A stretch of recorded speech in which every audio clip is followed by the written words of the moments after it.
you got to think, with the NIT bracket, it's what? Is it 32 teams or 16? 32. 32.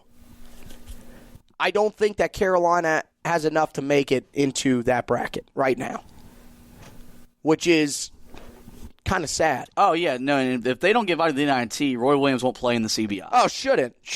But here's the argument that I have for the team in 2010.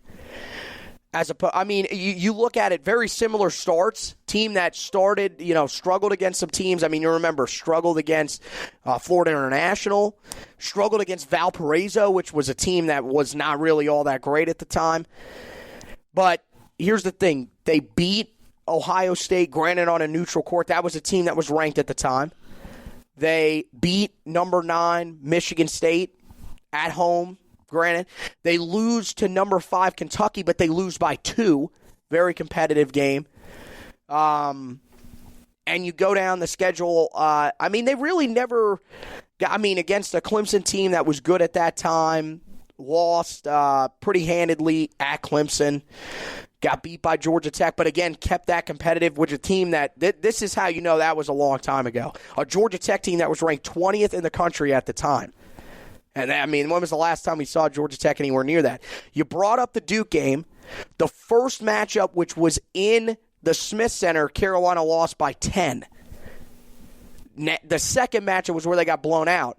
I'm not saying that that's going to happen with this team. Maybe it's too early for this to actually get, debated. They're going to run out of the gym, Cameron.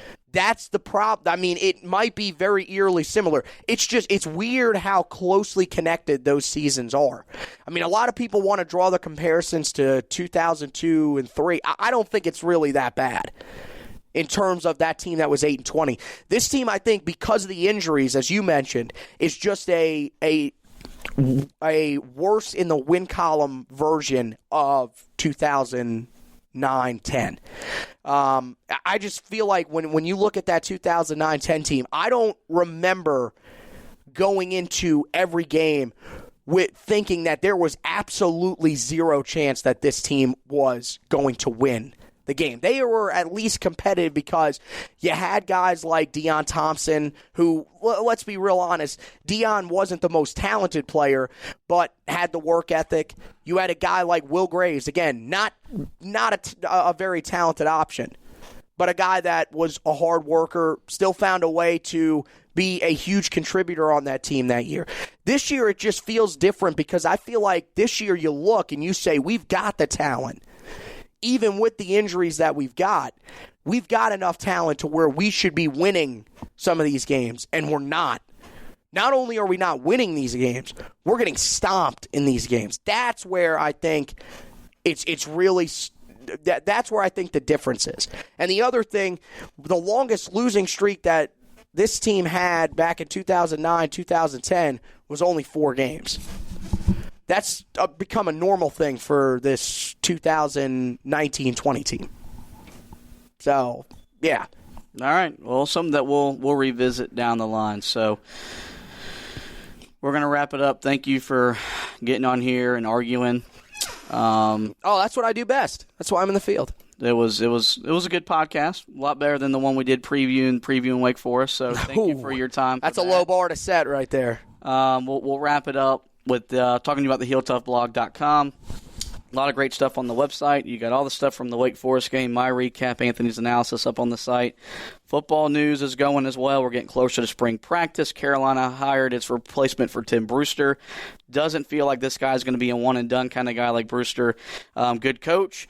Excellent recruiters, got ties in the state of North Carolina, so Mac Brown replaced his staff possibly with an upgrade. Anthony takes you through that.